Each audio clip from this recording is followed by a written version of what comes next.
Boa noite para quem é de boa noite, bom dia para quem é de bom dia. Bem-vindos a mais um IM Podcast. Hoje a gente está com duas figuras ilustres direto de Brasília. Fred Bedran e Luiz Carlos Adami. Isso aí. Bem-vindos, gente, bem-vindos. Prazer te conhecer, Fred. O Luiz eu já conhecia. Eu te conheci no curso que a gente deu em Brasília, lá, né? Curso Brasília, Direito Ambiental aplicado à mineração. Direito Ambiental aplicado à mineração, Exatamente. com Alexandre Sion, Sion. né? E era uma turma boa, né, cara? Uma boa turma grande, animada, todo mundo interessado. Foi muito boa. Aí daquela turma, por exemplo, a Luísa, né? A Luísa Guerra. A Luísa Guerra. E ela foi interessante, Fred, que ela foi uma aluna assim, todos eram assim, altíssimo nível os alunos, né? E a Luísa é advogada também. O Sion descobriu o talento dela no curso. Sim. Hoje ela é sócia do Sion. Que bacana, hein? Na Sion Advogados. E hoje está coordenando o MBA aqui com ele. Né? Hoje ela é coordenadora do MBA, que a gente está indo para a segunda turma aí agora. Pô, bacana. Então, um abraço para você, Lu. Muito bom. Então, vamos lá. Hoje, o contexto aqui do nosso papo vai ser mudança climática. E, para isso, a gente vai falar sobre a importância da mineração, né, na transição energética, correto? Exatamente. Então, vamos lá. Ô Fred, faz uma contextualização para a gente desse tema, mudança climática e transição energética, por favor. Bom, Gustavo, primeiro é um prazer estar aqui com o IM Podcast. Acompanho isso, né, lá de Brasília a gente sempre acompanha, a gente vem vendo a evolução do Instituto Mineiro como centro de divulgação da mineração, como centro de capacitação. Então, você está de parabéns. Viu? Obrigado. Fred. Muito bom. E para mim é uma honra estar aqui, né? Para aqueles que não me conhecem, sou Fred, sou geólogo e advogado, né? Trabalho na mineração aí há pouco mais de 15 anos, 18 anos. Uhum. Estive no Ministério de Minas e Energia nos últimos 18 anos e agora atuo como advogado no escritório de advocacia, né? Que é o Caputo Bastos e Serra Advogados. E é sempre um prazer não só trabalhar com o setor mineral, que de onde é a minha vida é a mineração, né? E saber que a gente pode transformar a vida das pessoas por meio da nossa atividade. Eu acho que é isso que nos motiva, né? É isso que faz a gente, todos nós que estamos aí operando, né, em torno do setor mineral, eu acho que nos motiva ver o desenvolvimento dessas regiões remotas onde a atividade está operando, né? Tem uma frase interessante, não sei se vocês conhecem ele, o Vidigal. Pois é. Que ele fala que a mineração é essencial por essência. Exatamente. Né? O Vidigal além de nosso sócio, é amigo, né? Nosso ex-secretário de mineração, então é uma parceria, né? Uma pessoa muito próxima. E hoje estamos eu, Luiz Adami e Vidigal no nosso time lá. E falar de transição energética, falar de mudança climática, é falar do que há de mais atual, né, no contexto da mineração hoje. Uhum. Quando a gente discute hoje em dia a nova economia e a descarbonização da economia, sim, estamos falando de transição energética. Sim. Esse é um desafio para todos os setores. E é um desafio também para a mineração, né, operar com metas mais com redução de carbono em toda a sua estrutura, mas também ser um player dentro desse novo mercado. E acho que a gente pode conversar, acho que a gente pode trazer muitos elementos no nosso bate-papo hoje. Não, excelente. Luiz, fala aí um pouco mais de você, meu caro. Olha, vou te falar uma coisa, depois que o Fred falou, fica até difícil falar alguma coisa, né? Mas primeiro eu quero agradecer o convite, a gente assiste bastante lá o IM Podcast, e eu ficava com o Fred e falava, pô, Fred, cara, que vontade de participar com o Gustavo desse podcast, cara, cada assunto assim, cada tema alvissareiro. E, cara, a gente agradece aqui essa oportunidade que você está dando pra gente. estar falando sobre um tema tão importante. Para quem não me conhece, meu nome é Luiz Carlos Adame e eu sou advogado. Estou no setor aí, trabalhei 12 anos aí no setor, já estou no setor mineral trabalhando há 12 anos. Sou sócio do Fred, do Vidigal, lá na Caputo Bastos e Serra Advogados. E quando a gente recebeu esse convite, nós nos encontramos ontem, você falou do podcast, e aí eu falei, poxa, é uma oportunidade da gente falar sobre um tema muito interessante. E quando nós chegamos aqui hoje e você nos apresentou o tema, vimos que isso casa exatamente com tudo o que o mundo vem pautando para a parte de meio ambiente, de mudança climática. E a gente precisa mostrar, né, primeiro, desconstruir uma ideia do que o pessoal pensa de mineração. E depois construir trazer uma outra ideia, fazer uma construção, mostrando que a mineração é muito importante para essa questão da transição energética, dessa mudança climática. É mesmo, porque você vai falar em transição energética, né, e tal, o pessoal, assim, a sociedade critica muito o setor, né, mas tem gente que esquece que para fazer essa transição energética, né, vai ter que evoluir muito no aproveitamento econômico de novos minerais, certo? Com certeza, Gustavo. Assim, quando a gente fala em transição energética, na verdade a gente está falando de uma mudança, né, de uma economia pautada numa geração de energia de recursos renováveis para uma energia mais limpa. Sim. Então, quando a gente fala de uma energia mais limpa, nós estamos falando de solar, de eólica, estamos falando de hidrogênio, né? Dentro de um contexto também de transformação de todo um parque automotivo mundial de carros a combustão para carros elétricos que demandam baterias, né? E todos esses outros aparelhos que a sociedade moderna utiliza e que utiliza baterias. E quando a gente observa a taxa de crescimento dessas novas fontes de energia, né, a solar e a eólica foram uma das que mais cresceram no Brasil, e não só no Brasil como no mundo, né, a demanda por minerais para suprir a cadeia, né, para suprir a indústria, né, de criação dessas novas tecnologias é gigantesca. Então, as perspectivas, né, dentro desse cenário de transição energética, principalmente até 2050, e para atingimento das metas de redução da emissão de CO2, demanda vários elementos, vários recursos minerais. A gente poderia destacar alguns deles aqui, como níquel, como cobre, como cobalto, como lítio, manganês, alumínio, terras raras e vários outros que são fundamentais para essa transição energética. Então, o papel da mineração ele é único. Como gerar uma sociedade mais limpa, ainda assim se utilizando da mineração. A sociedade desconhece que boa parte dos seus insumos hoje, das suas tecnologias, advém, né, de uma matéria-prima que vem da mineração. E se a gente quer transformar nossa economia, precisaremos sim de mais mineração. Como fazer uma nova mineração, então, para atingir todos esses objetivos? Acho que esse é o desafio. Responde aí pra gente, então, como é que a gente faz esse desafio aí, Luiz? Olha, brincadeira.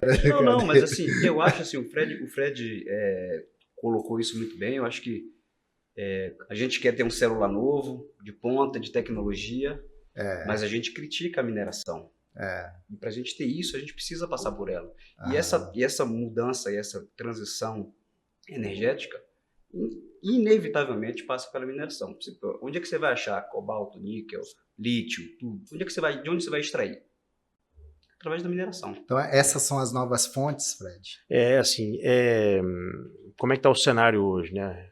Semana passada, a mineração brasileira estava com uma forte presença no PDAC, né, que é um dos maiores eventos internacionais de mineração do mundo, que ocorre em Toronto, no Canadá. Estávamos lá com uma delegação de mais de 100 pessoas, Gustavo.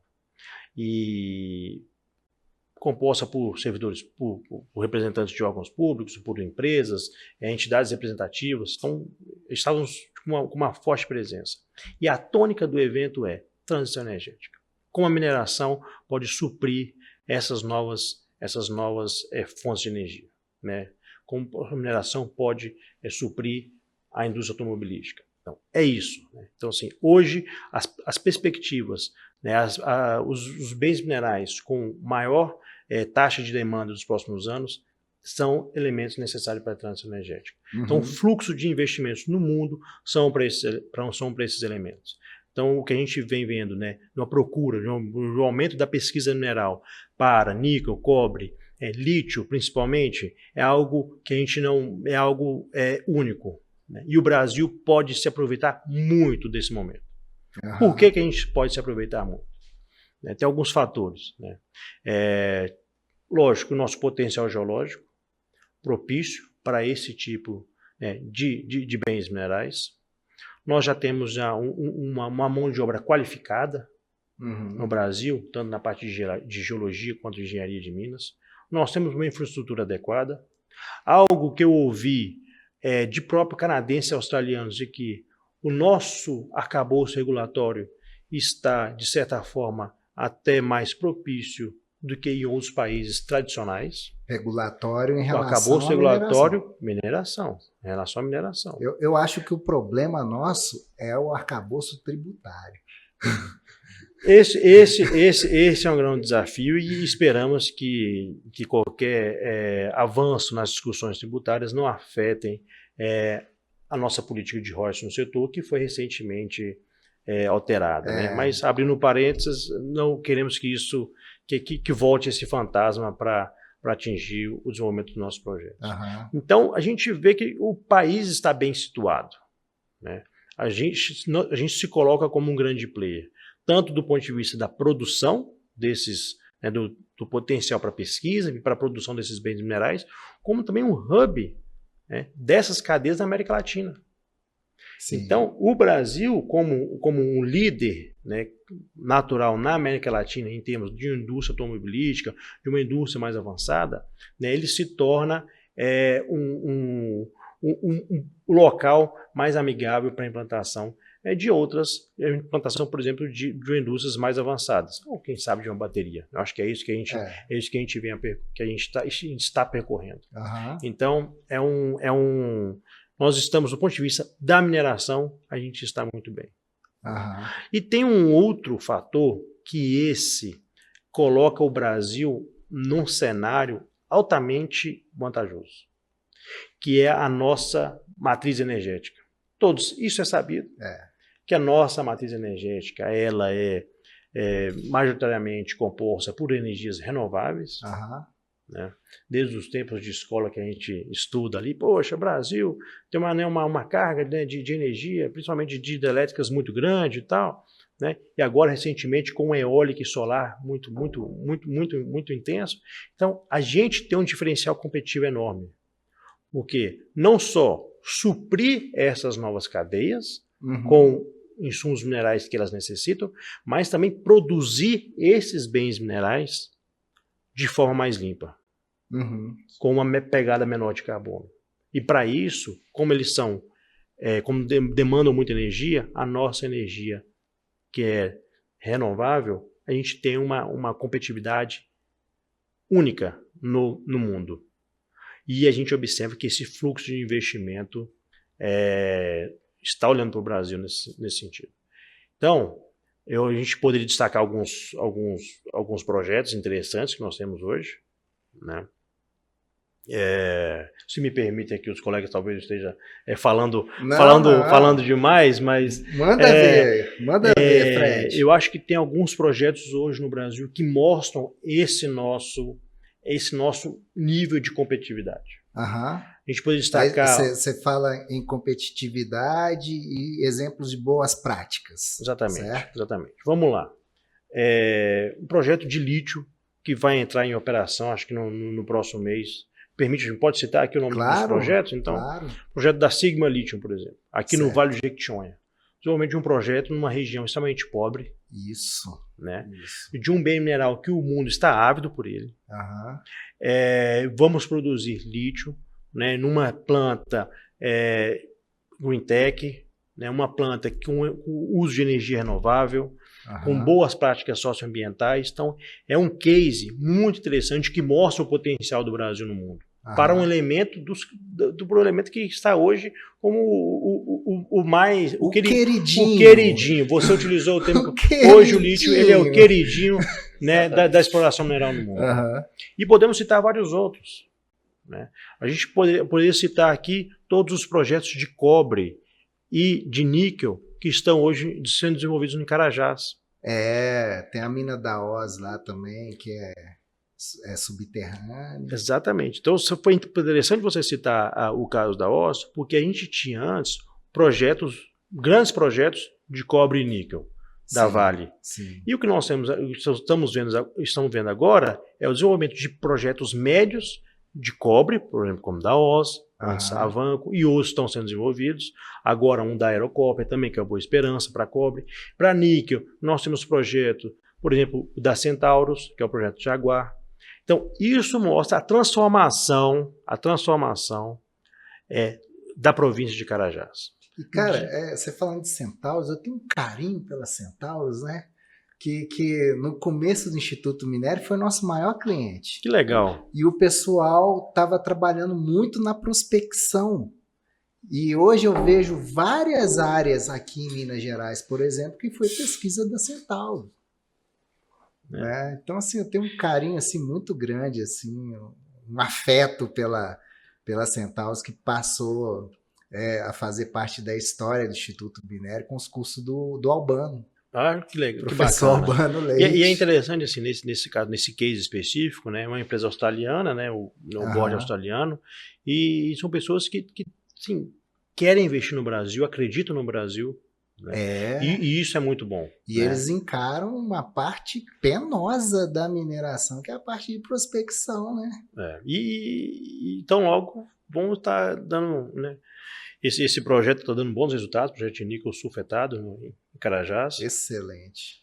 Tem uma fala da presidente, da CEO da Vale Metais Básicos, né, a Deshna, no Canadá, que ela falou assim, olha, vocês têm que se orgulhar, né, da província mineral Carajás, porque nessas horas que a gente vê que Deus devia ser geólogo. Provavelmente ele era geólogo. Porque realmente Carajás é algo único, né? Algo único, e nós, como brasileiros, né, vendo que o recurso mineral, ele é um bem da União, toda a sociedade tem que no sentido não se aproveitar, mas tem que se beneficiar desse recurso natural em prol do desenvolvimento. Né? Então nós, como operadores, digamos, ou aqueles que trabalham no setor mineral, nós temos que mostrar esses bons resultados desses projetos e se utilizar disso para uma imagem cada vez mais positiva do Brasil no mundo. Com toda certeza. E aí, Luiz? Olha, Gustavo, o Fred falou aí, eu tenho que assinar embaixo. Professor Fred. O Fred foi assertivo no que ele colocou. A mineração hoje não tem mais espaço para aquela mineração antiga, né? Hoje a mineração ela tem que ter esse olhar cuidadoso para o social, para o meio ambiente. Isso. Desenvolver novas rotas tecnológicas para ter menores impactos, né? Um aproveitamento melhor dessa jazida. Não só da jazida. A transformação desse minério em outros produtos, porque outros minérios estão associados. Por exemplo, o sulfetado de níquel que você falou, outros que estão associados a ele, o aproveitamento deles. Então, assim, desenvolver uma tecnologia que traga uma redução, uma pegada de redução de carbono, tudo isso, mas também tem um aproveitamento maior de toda essa riqueza mineral que tem nessa província. Sim. Ô Fred, a gente estava conversando ontem, eu esqueci o exemplo que você estava me dando, de novos modelos de negócio dentro da mineração, em relação ao reaproveitamento de resíduos e rejeitos. Você se lembra? Assim, a gente até poderia falar assim, boa parte desses recursos minerais para transição energética, eles virão de barragens de rejeito. Olha só. Né? A gente pode dar alguns exemplos. Né? Cobalto em barragem de rejeito de projeto de níquel. Certo. Né? Esses estudos já estão sendo feitos. Uhum. Então, esse é um exemplo. Né? E tem projetos, né, na linha do que o Adame muito bem colocou, que está começando a olhar para um aproveitamento integral. Até pouco tempo atrás, a gente falar de rejeito zero era um absurdo. Hoje, nós já temos exemplos de rejeito zero. Uhum. Um outro exemplo interessante, tem um projeto da Vanádio Maracás. Né? É muito interessante porque é um projeto que produz vanádio, produz ferro e titânio. Então, o pessoal gosta tanto de fazer uma analogia da mineração com a agropecuária, né? A gente for fazer uma analogia aqui com a pecuária, o nosso boi está sendo vendido agora na sua integralidade. Eu acho que é isso que nós temos que percorrer. Uhum. Então, não vender mais só o filé. E isso está acontecendo. Uhum. Então, olhar para o rejeito, mas como geração de valor. Sim. E o que a gente comentou é o seguinte, você tem capacidade de você ganhar duas vezes, não só pela venda do produto, mas como com a geração de receita do ponto de vista ambiental que você tem no aproveitamento do rejeito. E essas discussões, agora até passando um pouco, se você me permite passar para um aspecto político, né? Nesse momento atual que o Brasil passa, se a gente for ver, isso eu até falei disso num artigo que eu escrevi para Brasil Mineral, como em termos de perspectivas, né, para a mineração dentro do cenário político atual. A gente pode observar que todos os ministérios, todos eles, têm alguma secretaria ou alguma assessoria relacionada a uma economia verde, relacionada à mudança climática ou relacionada à transição energética. Todos os ministérios. Poderia citar alguns deles. Isso mostra a tônica da política, que está totalmente alinhada com o mercado. E aí nós quando eu falo nós mineração, a gente pode se beneficiar disso. Sim. Mostrando assim, olha, governo, isso que você está fazendo só é possível com a mineração. Uhum.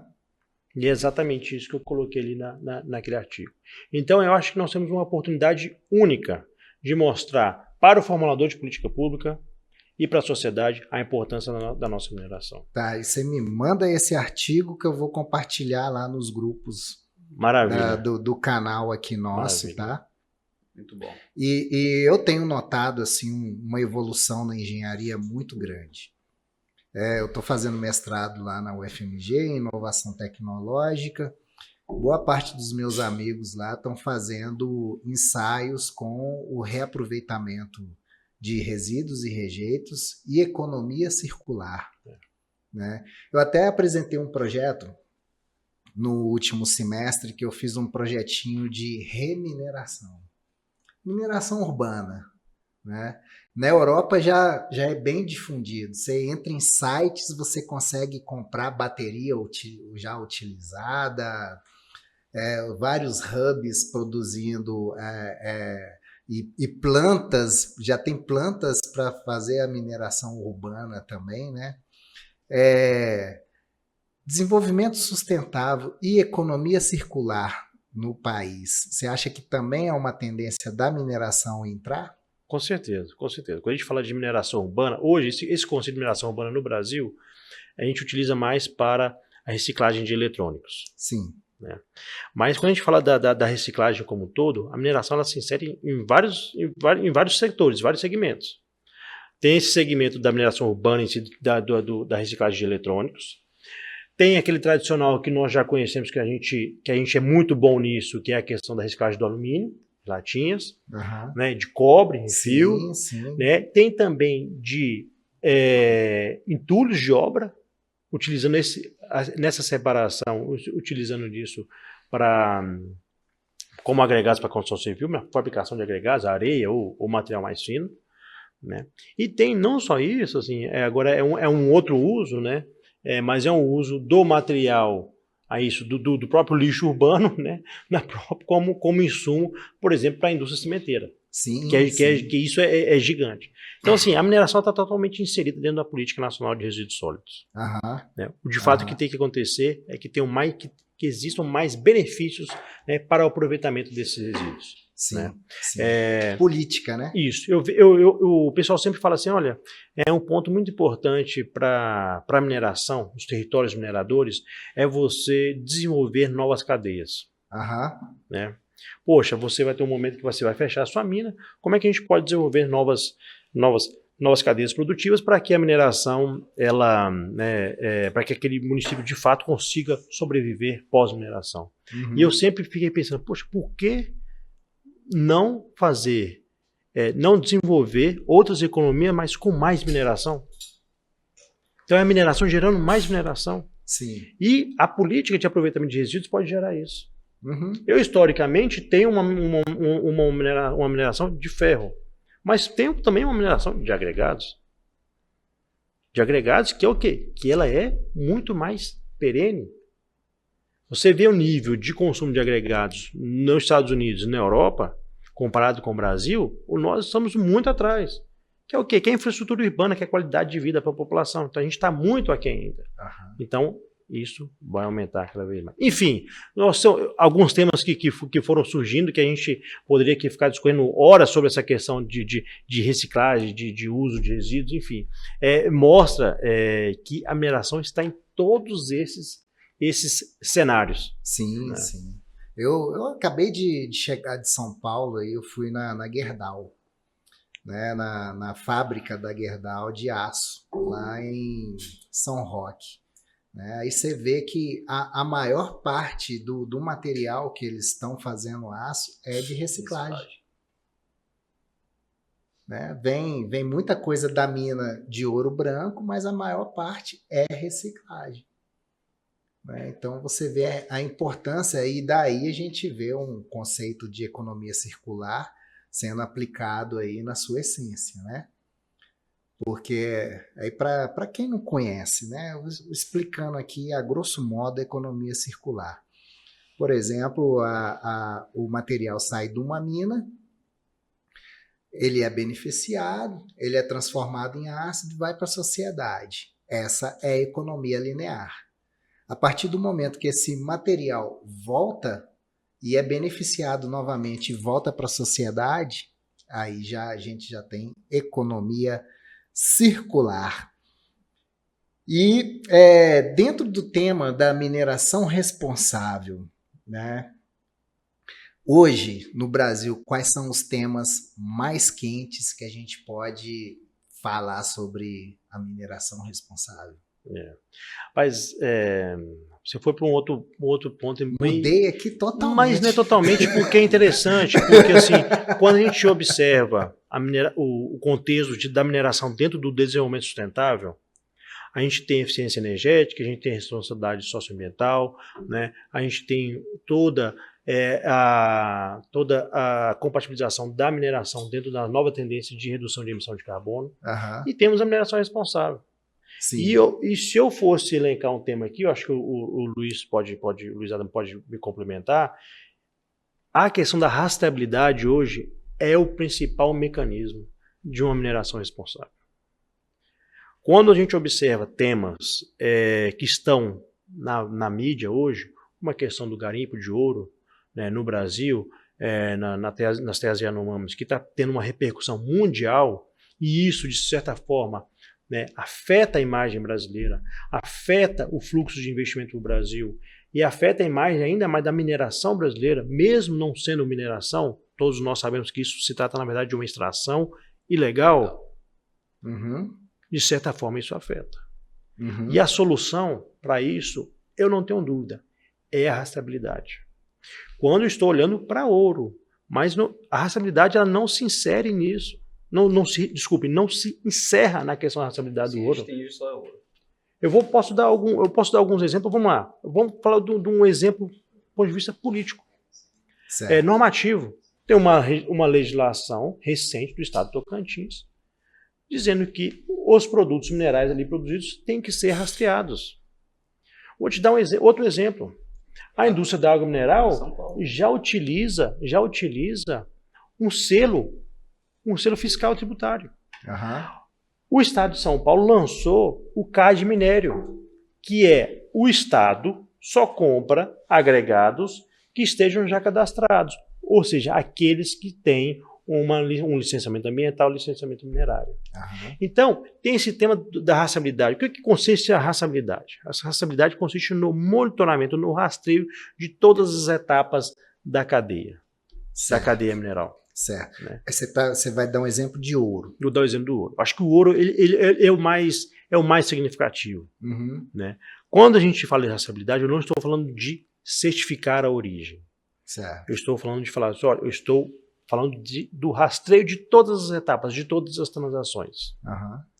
E o que a gente vem, o sonho, né, da rastreabilidade do ouro era que, por exemplo, a gente saber de onde é que veio aquele ouro, por exemplo, da sua aliança, né? Você usa aliança? Não. Está na hora de você comprar uma aliança, mas uma aliança rastreada. Eu conheci a sua esposa, né? Então eu vou deixar uma dica aqui, viu, Gustavo? Quer comprar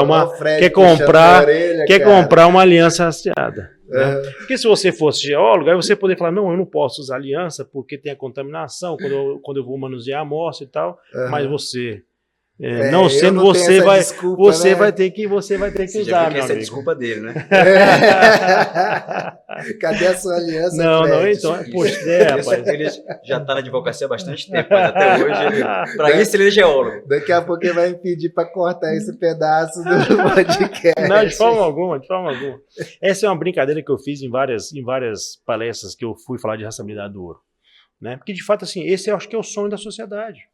Uhum. Então, hoje o mundo está vendo assim, o consumidor europeu, o consumidor norte-americano e o consumidor brasileiro, ele quer saber, poxa, será que o ouro que eu estou utilizando aqui no meu relógio, na minha aliança, né, ele foi responsável por esse desmate na Amazônia? Será que o ouro que eu estou consumindo aqui foi responsável por toda essa tragédia dos Yanomamis?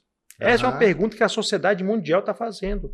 Uhum. E nós temos que dar essa resposta. Quando eu falo nós, somos governo e iniciativa privada. Não, interessantíssimo.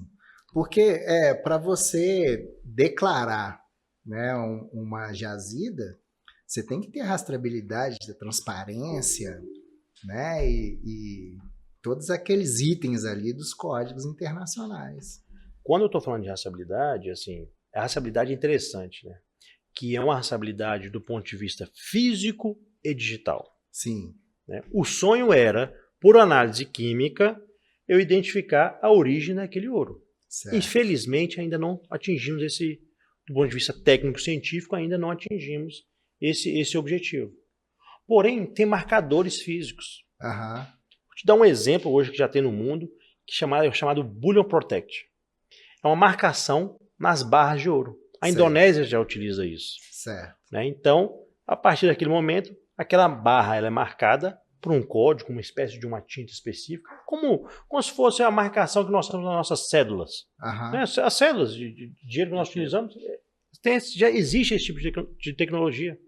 Uhum. E também toda a tecnologia que existe do ponto de vista digital, que está dentro do processo de rastreabilidade, que é o chamado blockchain. Sim. Que é você registrar todas essas transações dentro de um sistema imutável para que os órgãos de controle consigam identificar aí variações ou algo que está fora daquele padrão. Sim, né?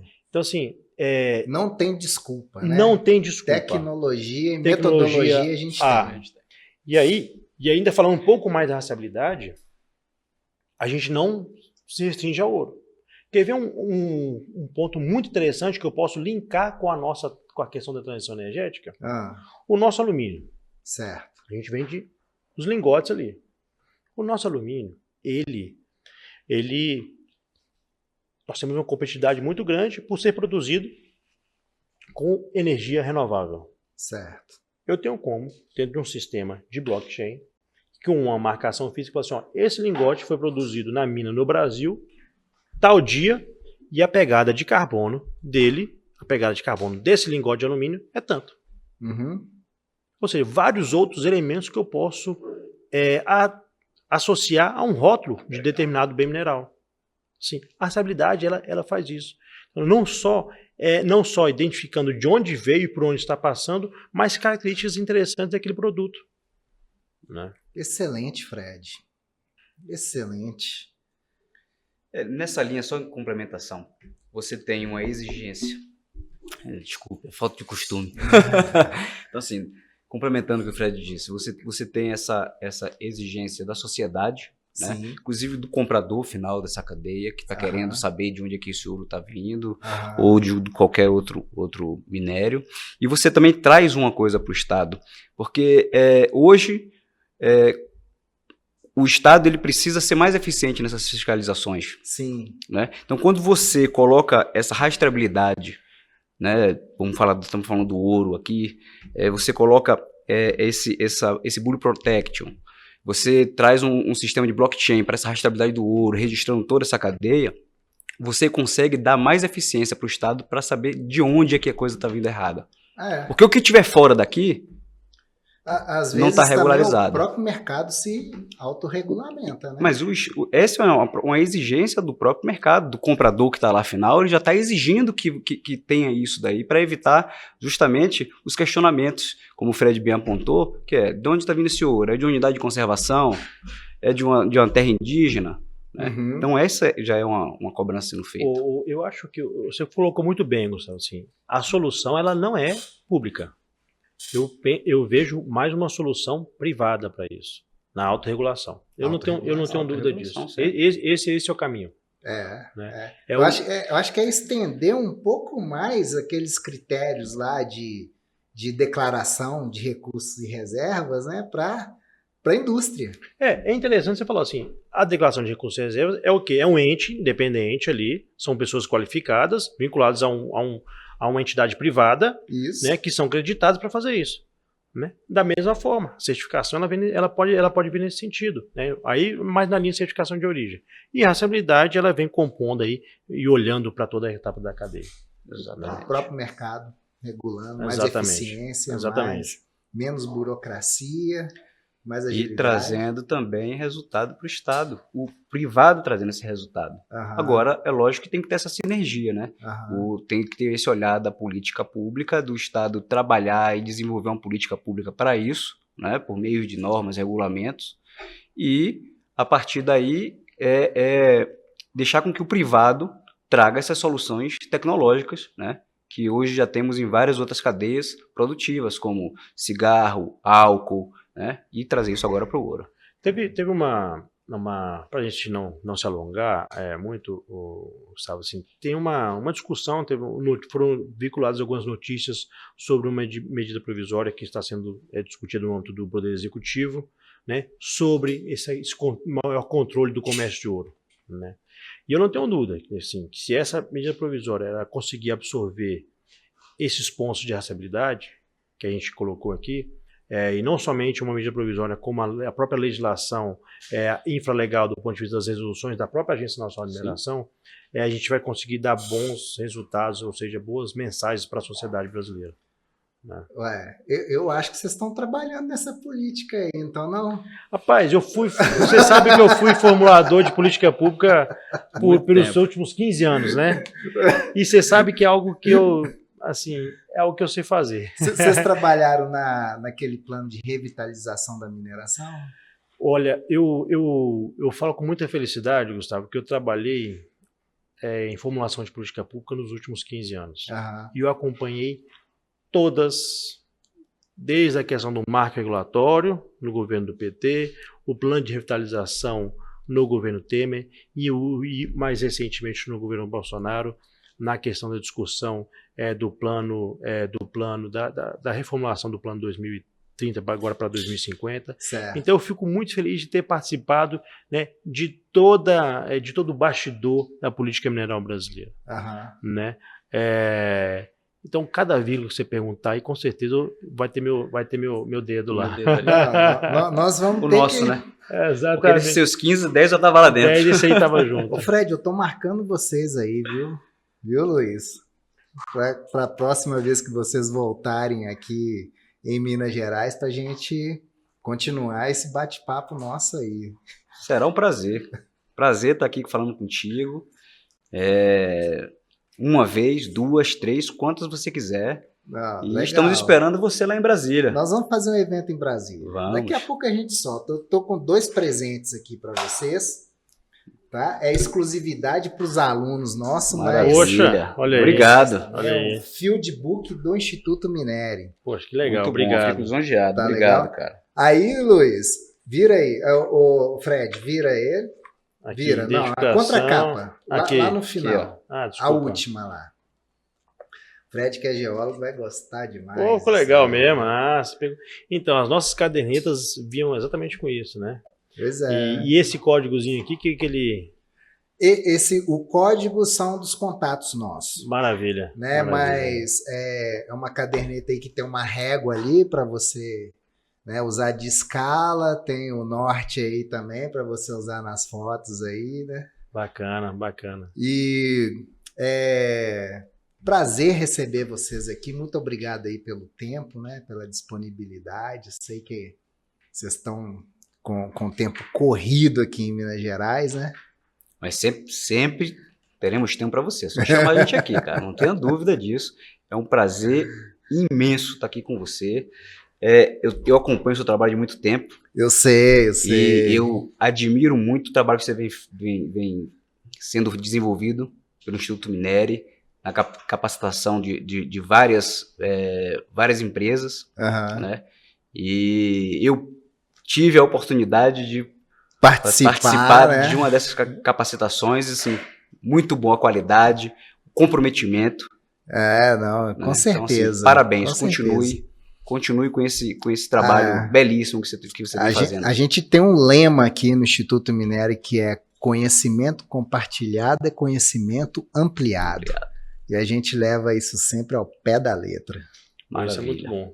Espero que nosso pouco conhecimento aí que a gente tenha conseguido compartilhar com o público. A gente vai marcar novas oportunidades, Fred. Esse aqui foi bem corrido mesmo. O último podcast que eu fiz foi com o Leonardo Gandara. A gente tem mais de 3 horas de gravação. Aí na hora de soltar o podcast, a gente tirou 1 hora para ficar só 2. Mas era à noite, depois do expediente, tomando uma cervejinha, misturando com Red Bull, e a gente foi embora. Nesse aí, você pode chamar a gente também. Aí quando o pessoal da produção começou a pescar assim, né? Aí eu falei, não, Léo, tá na hora aí da gente liberar a galera. Mas muito obrigado, a gente se encontra em Brasília, manda um abraço pro pessoal lá, parabéns pelo trabalho que vocês executaram e executam, né? Eu sempre tenho acompanhado, o Luiz me manda uns toques de vez em quando também, Gustavo, se liga aí, ó. Mas valeu, gente, obrigado, viu, Fred? Eu que agradeço aí, mais uma vez, sucesso sempre aí pro Minério. Valeu, meu amigo. Valeu, Gustavo, obrigado por tudo aí. Valeu, gente. Semana que vem tem mais IM Podcast. Retenha o que é bom. Compartilhe essa transmissão com quem é do seu coração, que com certeza você vai agregar ali pelo menos uma frase para o crescimento dessa pessoa. Valeu, até mais. Aí, ó. O cara quase quebrou minha mão aqui agora. Prazerão, viu? Tira umas fotos aqui pra gente.